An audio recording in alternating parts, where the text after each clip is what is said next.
All right, hello everybody. Again, this is the Fantasy Sports Boss with another fantasy football podcast for you. It is Friday, Football Friday, January 3rd, 2025. Make sure you hit that subscribe button if you're not already a subscriber. And like I said in the last podcast, I'm going to be doing mostly podcasts and live streams going forward. We did have a live stream the other day. Thank you for those who tuned in and donated some super chats. Was very much appreciated, and that's going to be the norm going forward into the off season as well. Going to discuss the slate of games that are set to take place coming up here in Week 18. Some playoff scenarios, winning and getting in, and whatnot. We have 3 games. We had no games yesterday, Thursday. 3 games on Saturday. And, of course, the college football playoff. Going to discuss that as well. I'm also going to rehash the tight end position in fantasy football and dive in on that and what we saw this season and how certain draft picks unfolded. So, again, and also if make sure you email your questions, rangerfan28@yahoo.com, and I will use them on the stream going forward. So make sure you get those questions in rangerfan28@yahoo.com and just tell me your name and where you're from, and we'll go from there. So I did want to start off with the tight end rehash from 2024 fantasy football. And I know some leagues stupidly play, have Week 18 contests, which is just a joke. I mean, you see so many players that are sitting out this week.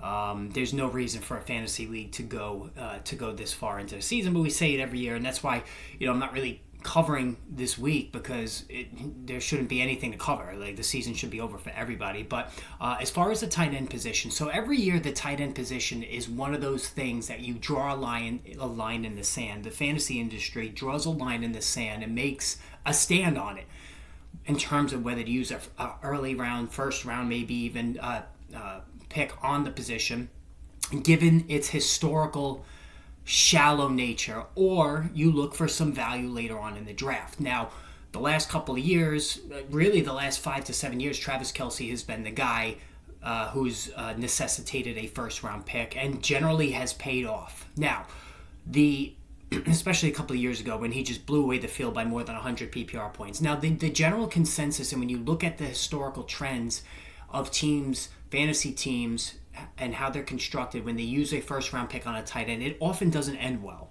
All right. If you go value there and you hit it big, that is the much better recipe than using a first round pick on a Travis Kelce or even before that Rob Gronkowski. And Kelce himself this year, right now, and again, this fantasy season's over. He was tight end 5. All right. But if you hit on value, like I said, at this position, your team can explode. And that was the case this year with Brock Bowers. Now, I've said this on record multiple times already. The single greatest draft pick in all of fantasy football this year was Brock Bowers. There's no question about it. He's pacing the field, number 1 tight end. He was on average an 8th or a 9th round draft pick. He was like right on that line there, which is just insane value. He's put up 247 fantasy points in PPR. That's 16 more than the next highest, George Kittle. So that really goes to show you how unbelievable he's been. Just the numbers are just stupid. And here's the thing. Myself, and I'm not alone, I faded him. Now, for me, it was not an indictment on Brock Bowers. It was an indictment on the quarterback situation. Didn't trust Gardner Minshew. Didn't trust Aiden O'Connell. But the thing is, and also Devontae Adams was there, very capable. Jacoby Myers. This was an offense that was going to run the ball quite a bit, as stated publicly by head coach Antonio Pierce, but it didn't matter. Brock Bowers, who's been used all over the field, including the slot, H-back, out wide, he's been used everywhere, is a matchup nightmare for a defense, and he was unguardable this season. 108 catches, 1,144 yards, only 4 touchdowns. So you factor in that, he's only had 4 touchdowns when he's capable of 8 or more. There was actually more points that he left on the table. And again, if you drafted him in that 8th or 9th round realm, considering position scarcity, this was the single greatest draft pick bar none in all of fantasy football this season. Like, that's how good he was. And now going forward, the question's going to be, I don't think he's going to be a first round pick, but he's going to be an early second rounder. Do you use that draft capital on Brock Bowers? I know for me, I'm still not going to do it. Now, again, I think Bowers is unbelievable. But I've always done my best work drafting value at tight end. A little, not even strictly late round value, just, maybe round 4 or 5 even. And that's what I did this season. And I actually wound up with really good production from my tight ends. Now, I've said this many times already since the season ended. Running back is where I blew it this year, going 0 for 3 in my leagues. But I drafted Trey McBride in 2 of my 3 leagues, all right? And my God, that really worked out. Trey McBride right now, tight end 3, 104 catches, 1,081 yards, 1 touchdown. Now, a lot of attention has been paid to the 1 touchdown, and rightly so. Very, very fluky number. It's more of an indictment on Kyler Murray that he just couldn't get the ball to McBride in the end zone. Like, it's almost ridiculous if you think about it, the amount of receptions that he's had. But Trey McBride now has put back-to-back seasons together of excellence. He's just a gem of a tight end. For me, he's tight end 2 for next year. I know George Kittle, production-wise, was tight end 2, but Kittle, again, he's getting up there in age. He's no stranger to injury. And that's why I favor Trey McBride over him, and I'm not going to get Trey McBride as cheap this year. I think I got him in the 5th round in both of my leagues, and so he definitely helped me along the way getting to the playoffs. Now, my other league, I drafted Evan Engram, and that blew up in my face. The dumpster fire that was the Jacksonville Jaguars. It was just absolutely a busted pick, no matter how you look at it, all the way around. Let's look at the rest of these guys now. So George Kittle was tight end 2. And listen, George Kittle had his best season statistically, maybe second best season, 76 catches, 1,079 yards, 8 scores. So the touchdowns rebounded here for him after the dip from last season. But again, he's past the age of 30, gets hurt quite a bit. And this is a team that's, always had a lot of weapons around them. Now, next season, they're going to fully unveil Ricky Pearsall, who I do like, Jawan Jennings, Brandon Ayuk's coming back. There's still, Christian McCaffrey will be back. There's still a lot of competition here for targets in a run-heavy offense. 49ers have always, under Kyle Shanahan, have really run the ball a lot. And if Christian McCaffrey is healthy, which is a big if, it's going to be tough competition again for George Kittle. But he turned a profit this year because he was drafted around 5-6, tight end 5 or 6. So it worked out there for him. Looking at the rest of the tight ends. So here's another thing. Here's another bonanza guy. Jonnu Smith, tight end 4. So Jonnu Smith, we got to talk about Jonnu Smith. 79 catches, 828, 7 touchdowns. Became a huge part of the Miami passing game. Tyreek Hill looking a little bit old. Jalen Waddle couldn't stay healthy. And Jonnu Smith was just a tremendous in-season pickup. And here's the thing. Last season with the Atlanta Falcons, we all hammered Arthur Smith. It was easy to do, right? I mean, he was playing Tyler Algier way too much at the expense of Bijan Robinson. And then it looked like Jonnu Smith, who was outproducing Kyle Pitts, we're all saying to ourselves, what is this guy doing? You have a generational talent, early first-round pick, 1,000-yard receiver as a rookie, Kyle Pitts, and you're using Jonnu Smith, who failed in New England, who failed at Tennessee, previous stops. What is going on here? Well, it looks like Jonnu Smith is just the better talent. He was better than Kyle Pitts last year, and he's been unbelievable this year. And here's the thing with Jonnu Smith. He dropped some weight coming into the season, and that allowed his speed, which is well above average for a tight end, to really come to the forefront.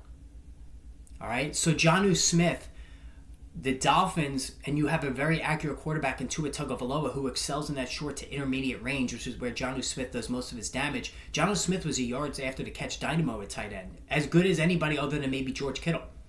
He would take those short screens, the swing passes, and then he would go do his thing. And he was a weapon in the red zone as well. I like Jonnu Smith for next year too. I really do, because I think a lot of people in the fantasy industry are going to say, he's not going to do that again. This is a fluke. Tyreek Hill's still there. Jalen Waddle's still there. I like Jonnu Smith. I think he's going to supply good value next year. Travis Kelce, tight end 5. So Kelce really came on the second half of the year. But again, he's another year older. But he was incredibly productive. 97 catches, 823 yards, 3 touchdowns. Now, here's the thing. The raw reception totals were tremendous. He's 31 years old, or 32. I don't even know. He might even be 32 now. 97 catches. That's a tremendous number, right? The yardage is dropping off. The yards per catch is on a downward spiral for him. And he's not getting touchdowns, all right? So the last couple of years, the touchdowns have not been there. So it's now a trend with Kelce, all right? He's still very durable. He's coming back into a Patrick Mahomes offense next year. But you're going to have Rashee Rice coming back. You have Xavier Worthy, who they really unlocked the second half of the season. All right? They're not going to bring... DeAndre Hopkins is not going to come back to this team. You have some pieces here now that the two young receivers especially that are going to impact Kelce's raw reception total and target share. All right, I don't think there's any question about that. So, and he's going to be another year older. I think he's going to continue to be that top 3 or 4 guy. Listen, it's going to be Brock Bowers and Trey McBride. 1, 2 off the board. You could take it to the bank. I think they're both going ahead of George Kittle because of the age of Kittle, because his pronounced injury history. But then I think right there, I think Kelce could be the 3rd guy off the board, battling with Kittle to be that guy. All right? And then you have to, is it good value there? I think Kelce, you could squeeze another year out of him. I think it's good value there if he's a 4th tight end off the board. Tight end 6 was Mark Andrews. Weird season, only 51 catches, but he had 10 touchdowns. Andrews sneaking around the back of the end zone for those Lamar Jackson touchdown passes was a staple all season, especially the second half of the year, but only 51 catches. They have a very capable guy, and Isaiah Likely behind him. Let's watch this situation carefully. Andrews could be cut. He could be traded. Again, Isaiah Likely is very capable of coming in here and doing the job next season at a very high level. And if that happens, I'm going to be very much in on Isaiah Likely if Andrews moves on. So that's something we need to watch. But he finished tight end 6 for all the angst that Mark Andrews caused his owners the first half of the year, and it was deserved because he was barely involved. Like he was running sprints out there and not getting any targets. I don't like the way things are going with Mark Andrews right now. He's had a lot of injuries. Can he bounce back? Sure, but I'm a little leery of him right now. Zach Ertz finished at tight end 7. I'm not going to discuss Zach Ertz that much. I know he had a good thing going with Jaden Daniels. Young rookie quarterbacks always throw to tight ends. This just reaffirms that trend that tight ends always do well with rookie quarterbacks. And Ertz, he won't get drafted next season, but he's worth maybe keeping an eye on in deeper leagues. Sam Laporta, we got to talk about Sam Laporta. Disappointing season for Sam Laporta, to say the least, right? Tight end number 8. He too came on down the stretch of the season, but 53 catches, 663, 7 touchdowns. Sam Laporta was drafted as tight end 1, almost universally in leagues. Last year, he was phenomenal, all right? But the development of Jamison Williams had a much bigger impact on Sam Laporta than it did Amon-Ra St. Brown. Amon-Ra St. Brown still hit double digits in touchdowns. He just had a slight dip in yardage and receptions. Jamison Williams, the unlocking of Jamison Williams really hurt Sam Laporta. This is an offense that still has Jahmyr Gibbs and David Montgomery to run the football. All right? It's run heavy. Jared Goff doesn't throw that many passes compared to some of the other gunslinging quarterbacks around the league. So there's only so many targets to go around, and this hurt Sam Laporta. All right, he finished tight end 8. He went down as a draft bust. There's no question about it because he was the first tight end off the board. You can't defend that. Right? It was a busted draft pick, and I didn't have any shares of Sam Laporta. I did trade for him in the middle of the year in one league, but because I tried to buy low on him, and it actually kind of worked out because he got better as the season went on, but it wasn't a good... It's not an indictment on his talent either. I think Sam Laporta has a lot of talent. It was just an indictment on the offense, the setup on the offense. He took a step back, and it's a crowded receiving room. Even Tim Patrick came on. I think they're going to bring him back on a one-year deal. There's just a lot of pieces there. that have me concerned about Sam Laporta coming back and to be that tight end, top 3 tight end next season. Tucker Kraft was tight end 9. He did some good things when he was on the field. If you really want value next year, he's somebody you could look at. David Njoku battled injuries again this year. 64, 505, 5. It was just an okay year. Nothing too extravagant. It wasn't a great season for him. As far as you're building on last year when he had a good thing going with Joe Flacco, and that's obviously Joe Flacco not being there anymore. All right, Pat Freiermuth, tight end 11. Hunter Henry, tight end 12. Cade Otton was tight end 13. And Kyle Pitts, tight end 14. Like, holy crap, Kyle Pitts is like nothing now. He might not even get drafted next season. And Kyle Pitts is one of those guys that just hung around fantasy rosters, at the back end of fantasy rosters. He was stashed on the bench for most leagues because nobody wanted to give him up because they kept thinking back to his rookie season when he was really good. Like, I don't know what's going on with Kyle Pitts. Was he hurt? Did the injuries that he had earlier, his first 2 years in the league, impact him? I don't know, but it wasn't good. And he's probably not even going to be a factor next season. Then you run into Mike Gesicki, Cole Kmet, Isaiah Likely. Chinka Okonkwo came on, but that was really with Mason Rudolph. That's a mess in there in Tennessee. And that's pretty much it. Taysom Hill, you want to talk about Taysom Hill again? I mean, it's fine. He's just going to be a plug-and-play guy, backup. Jake Ferguson. I had some high expectations for Jake Ferguson. He face-planted this year. He suffered a concussion. I think he'll be better next year with a healthy Dak Prescott. And he's somebody, if you're really looking for value, that's somebody I would look at. So overall, the tight end position, last year the tight end position really impressed. Like, it was one of the best tight end position performances that we've seen in some time in fantasy football. This year we took a big step back outside of the breakthrough of Brock Bowers and Trey McBride. Both of these guys were great. And then Jonnu Smith was a nice story. But, Sam Laporta, disappointment. Travis Kelce, great reception totals, but the touchdowns weren't there. Mark Andrews took a step back. Jake Ferguson was bad. So really, four top guys disappointed from one degree to the next. All right. And so now what am I doing next year, right? I've already given you my idea with the quarterback position, right? I told you the guys that I'm targeting in the third round, Pat Mahomes and Jalen Hurts, Joe Burrow. I want one of those 3. And then I want Drake May as my backup. At the tight end position, I can tell you right now I will not have any shares of Brock Bowers or George Kittle. All right, I'm not using a second-round pick on Brock Bowers. All right, and Trey McBride, this hurts me because I love Trey McBride. If he somehow makes it to the third round, I would look there.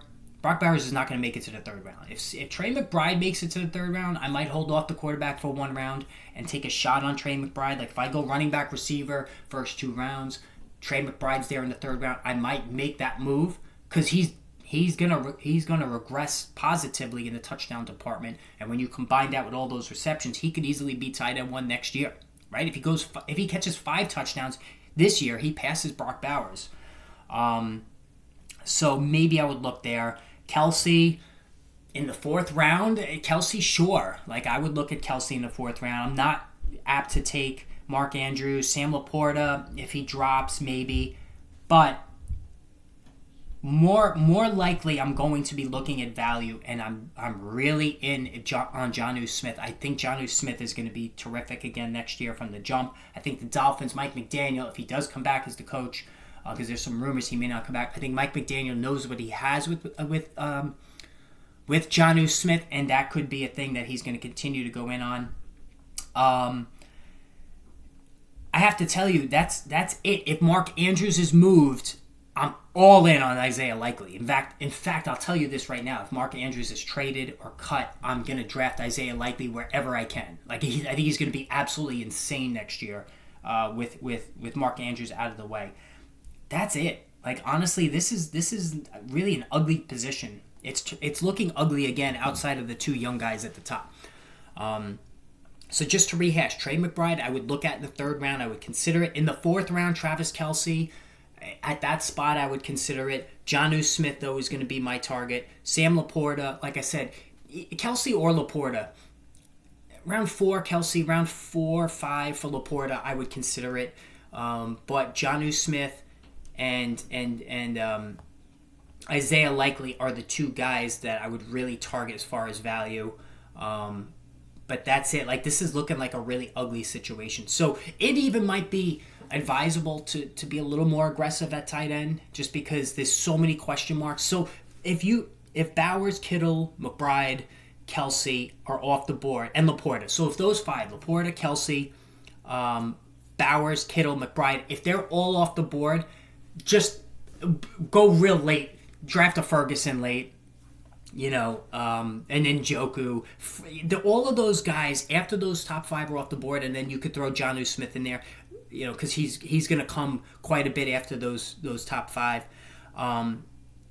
You can't tell me that there's any discernible difference between David Njoku, Ferguson, Tucker Kraft, all those guys. They all kind of blend into each other. So if you miss out on those top five tight ends, then you really should just wait to the very late stages of the first round.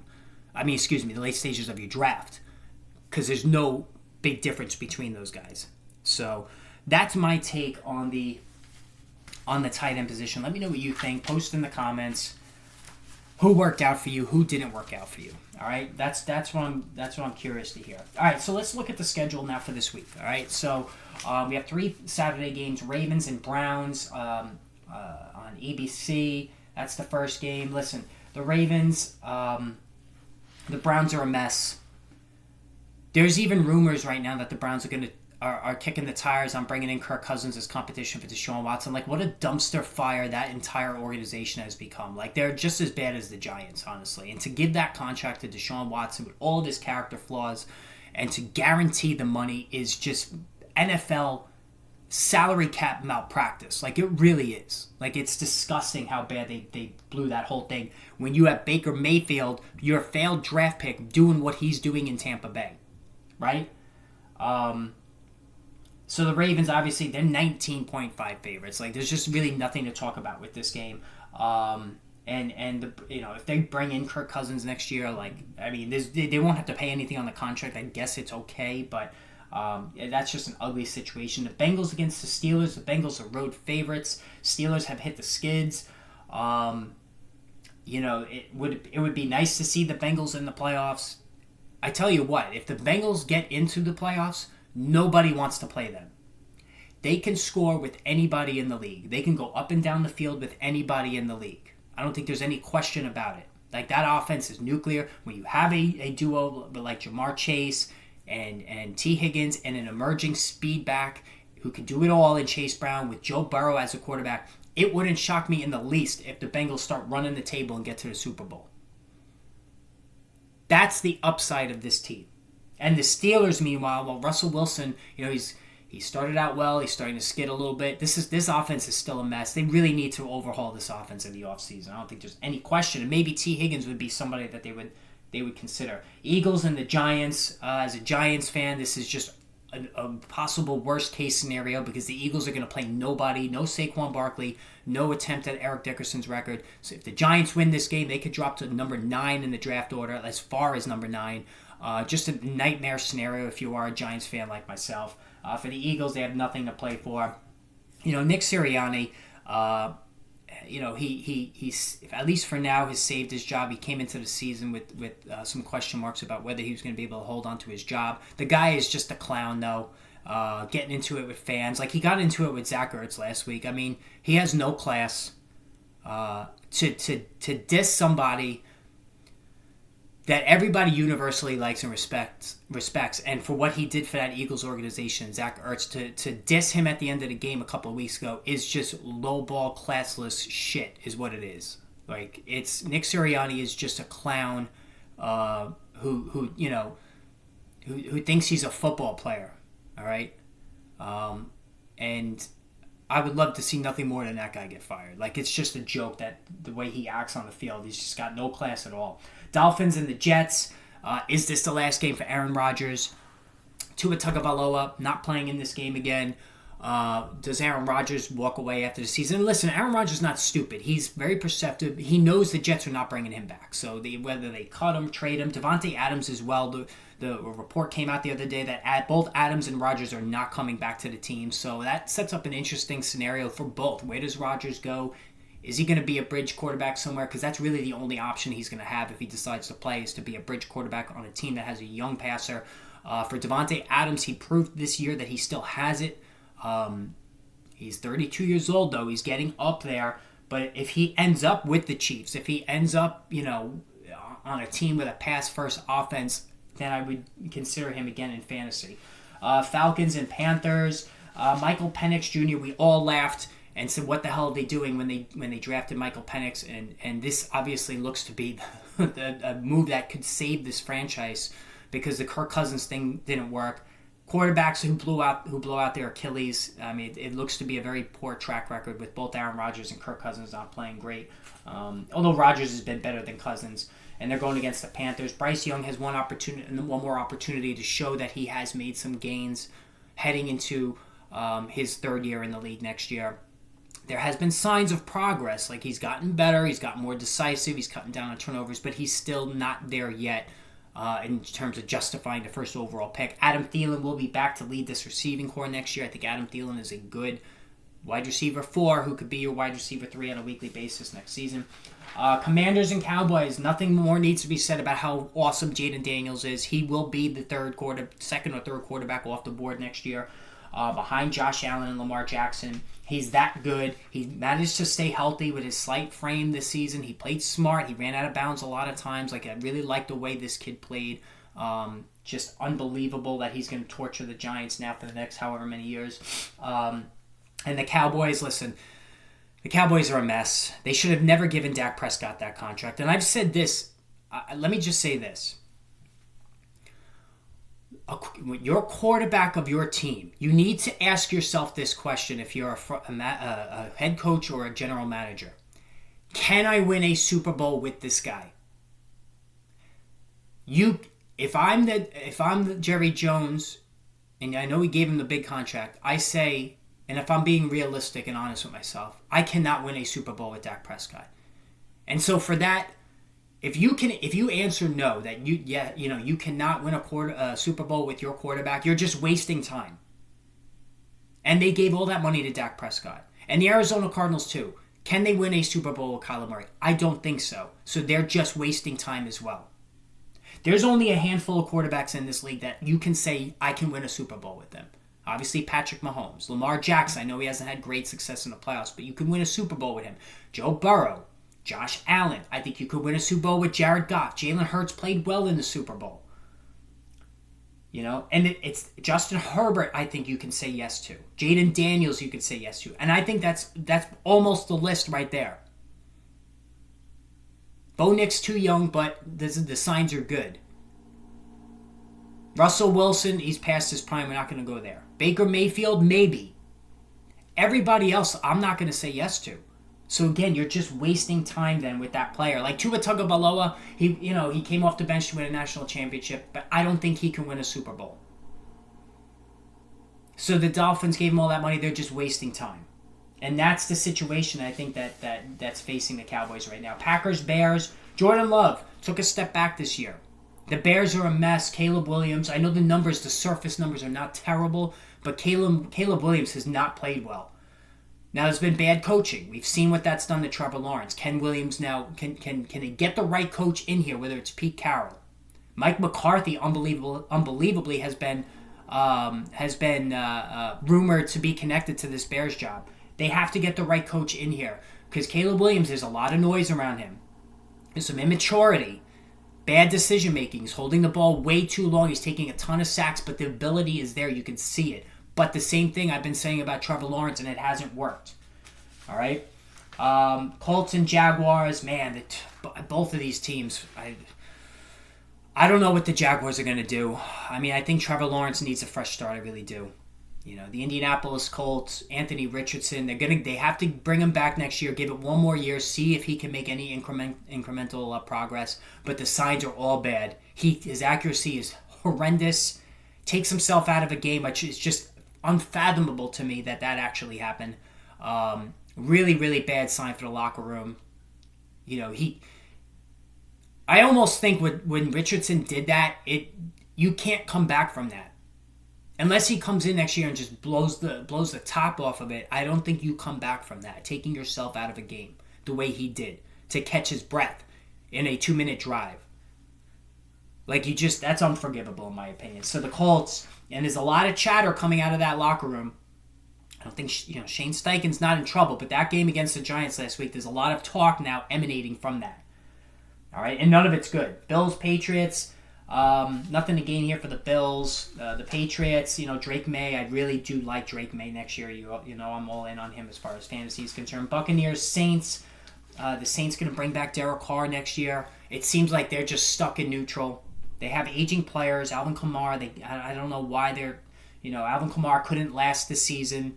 I'm worried about him next year. I think this was the year you squeezed one more big productive year out of Kamara, who was really terrific on a per-game basis, but what is he going to be like another year older next year? I'm probably going to be very leery of him. The Buccaneers are just a juggernaut offensively. Baker Mayfield's legit. Really like this team. I think Bucky Irving's going to be tremendous. If you're the Bucs, you got Sean Tucker, who's proven himself. He's got, as far as having some ability as your third string back.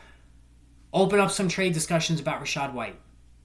See if you can get something for Rachaad White. I think that's an avenue there for them. The Titans, Texans, I think C.J. Stroud, right off this year. I think they're going to be one and done in the playoffs. Losing Stephon Diggs, losing Tank Dell, a lot of injuries here. I can give him a little bit of a pass on it, but he hasn't played well, hasn't lifted this team. And the Titans, Will Levis does not look to be the answer. He looks to be a gigantic bust for them. Just very mistake-prone. But Broncos, Chiefs. Chiefs are sitting everybody. Carson Wentz is getting the start, so this is an opportunity for the Broncos to win this game, get themselves into the playoffs. I hope they get in, even though I'm not a fan of Sean Payton. I do really enjoy watching Bo Nix. I think he's tremendous. He's got brass for balls. I mean, the guy is just gutsy. If you like football, you got to like what Bo Nix is doing. He's playing really, really well for them. Cardinals, 49ers. Again, I think the Cardinals are just wasting time with Kyler Murray. He's a good player, but he can't see over the line. There's limitations there. Marvin Harrison Jr. was big-time disappointment. I think a lot of that blame goes to the offense, goes to Kyler Murray. Only the one touchdown for Trey McBride.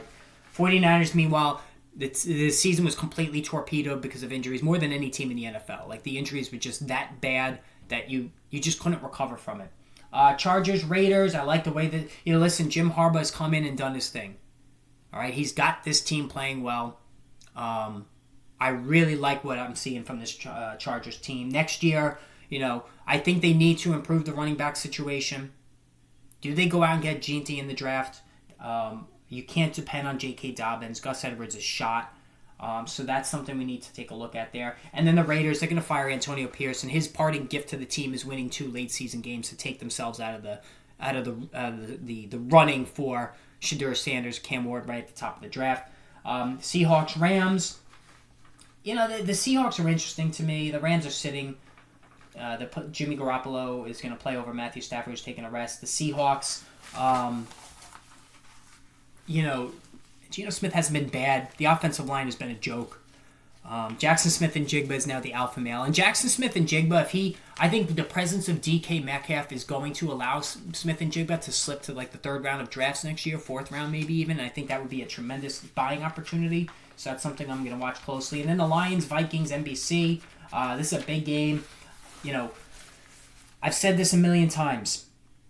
What is going to happen now with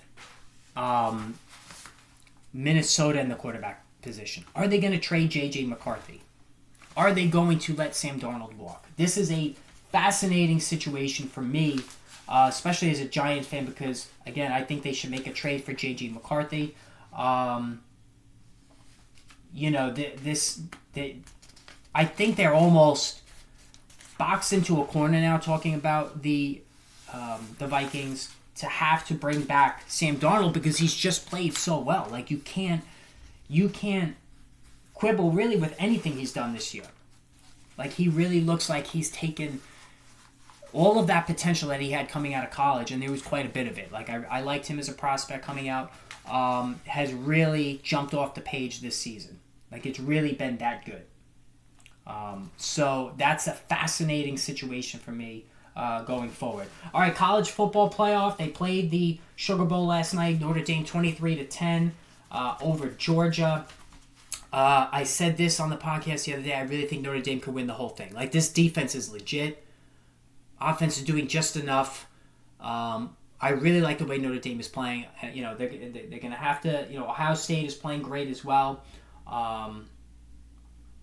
You know, Ohio State. I'm not a Ryan Day guy. But they blew the doors off of Oregon. Very disappointing performance by Oregon. They had a lot of athletes on that team, a lot of speed, but very disappointed how that game went for Oregon. They weren't even competitive. But Ohio State looks like a team on a mission right now. Georgia, you know, listen, they lost the quarterback. They lost Beck, who's coming out for the draft, which I think is a mistake. You know, he's going to have UCL surgery on his elbow. He took a big step back this year. You know, if you watched him back, Carson Beck took a big step back this year. Now, how much was his success in 2023 predicated on Brock Bowers and Ladd McConkey, two guys who have caught, you know, who've put up Pro Bowl seasons as rookies in the NFL? Like, how much of his success in 2023 was dedicated to the ability of those two guys? Because he's not played well this year. He's taken a step back. He's now probably a third, fourth round pick, where he could have been a first round pick after 2023. Jalen Milroe is coming out for Alabama. And Jalen Milroe is going to be that next guy. Justin Fields, Anthony Richardson. You know, that was all the rage in the draft. Drafting these guys who can run, who have shaky mechanics passing-wise. Both Fields and Richardson are both like that. Accuracy issues, decision-making issues. Neither guy has panned out. Jalen Milroe has that profile.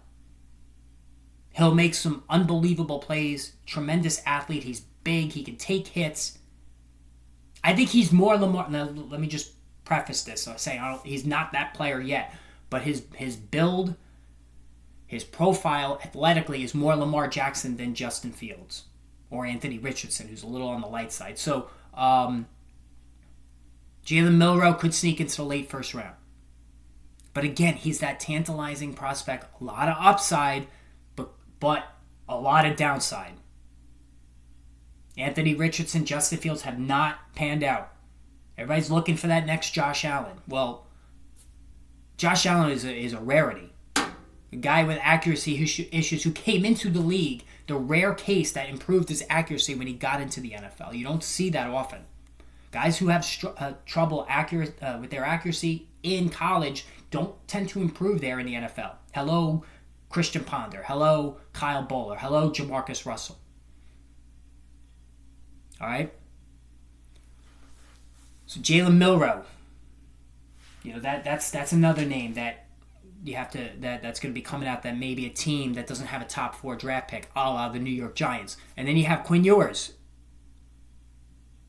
Hasn't been able to stay healthy. He's a smaller guy, but gets the ball out quickly, good accuracy. He has that Bo Nix profile.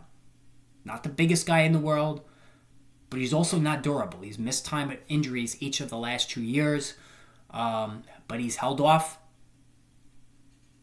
You know, Arch Manning, he's played well in the playoffs here. So Quinn Ewers is interesting as well. But there's a lot. There's a lot of uncertainty about these guys. They're a tier down from Cam Ward and Shedeur Sanders, who these, you know, talking about Ward and Sanders, they would have been squarely behind the top 3 guys who came out last year. And even I would put them even behind, probably right in there with Michael Penix and Bo Nix, but behind the top 3 guys, behind Williams and May and Jaden Daniels. I have question marks about both of them. So that's the setup as we head into the draft. And we're going to do a lot of stuff on the draft. All right, so make sure you tune in for that when we get there. But anyway, so that's all for today, guys. Appreciate you tuning in. And like I said, there'll be another podcast posted this weekend, maybe even a live stream as well. Maybe maybe during one of the playoff games. I was thinking about doing that live stream during one of the playoff games. So make sure you have your notifications on. So if I do jump on with a live stream, you can just pop in and we can watch some of the game together. All right. So anyway, guys, have a great rest of your day, and we will chat soon.